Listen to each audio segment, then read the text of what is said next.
Hello, I'm making this video using my old digital camera instead of the new HD camera that I recently bought. This is my new HD camera. This screen opens up and I can view what I'm doing. Like I can view the camera here. Let's see if I can get the other camera in view. This is tricky because I'm looking at the screen of this camera using its picture on the computer monitor, and it's very tiny. So I don't know if you can see that or not. The digital camera up behind my computer standing on a tripod. Anyway, while the digital camera's picture is not while the digital camera's picture is not as good as this new HD camera, it does have the convenience that I don't have to do any editing or long periods of uploading to get this video up. And I can use my new microphone to record the audio. So anyway, what am I up to right now? Well, I've been reading this book, The Ordeal of Change, by Hoffer. And this is a very interesting book. One of the subjects in this book is creativity and what are the causes of creativity. And he points out that one of the causes of creativity is actually weakness. It's from weakness or the inability to do something that creativity often springs. And this seems to make a lot of sense. It's not the people who can do what they want, get their own way easily, who come up with creative solutions to problems. It is people who have trouble dealing with the world, with getting what they want. For example, when I was moving away from Rochester, I was encountering the problem that I was no longer going to have someone to play chess variants with.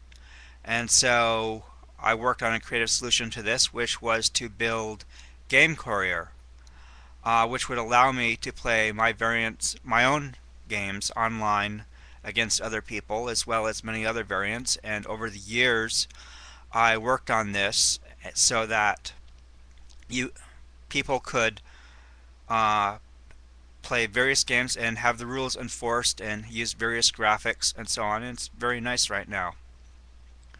But that creativity came not from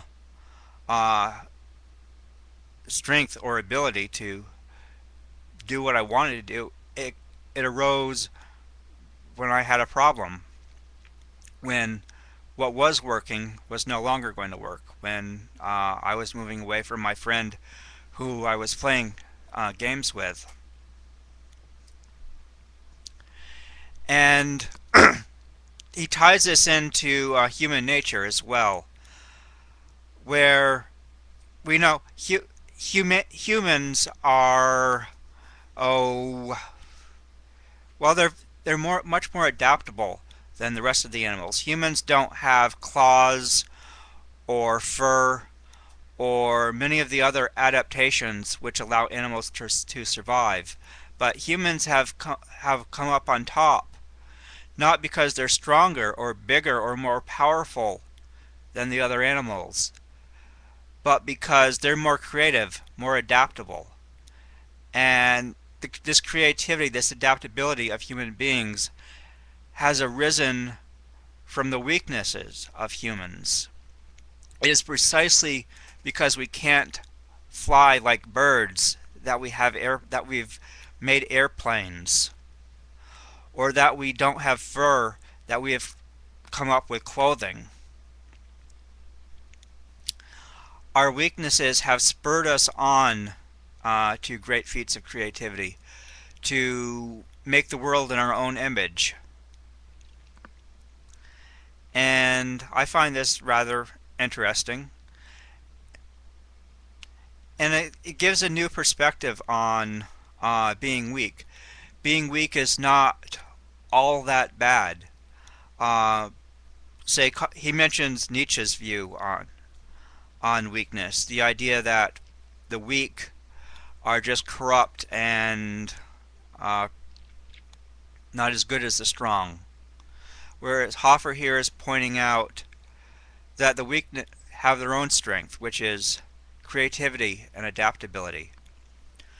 Another characteristic of the creative that he mentions is a relative immaturity, a childishness.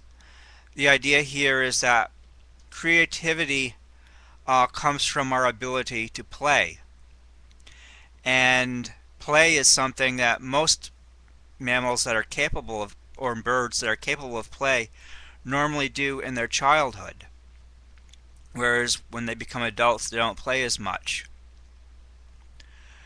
But with humans, we're able to continue playing well into adulthood. We're able to take this element of childhood and keep it with us. And in my own case, my own creativity has particularly involved around the creation of games and playing. So this is something you play, and playing games is, well, a childish thing.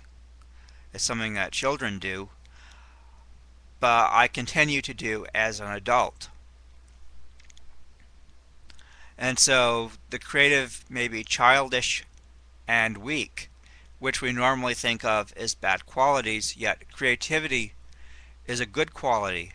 And so maybe there is something more to being childish and weak, something worthwhile about it that people sometimes miss. And I think I'll stop this now because I've covered that topic. So long. See you next time. Bye.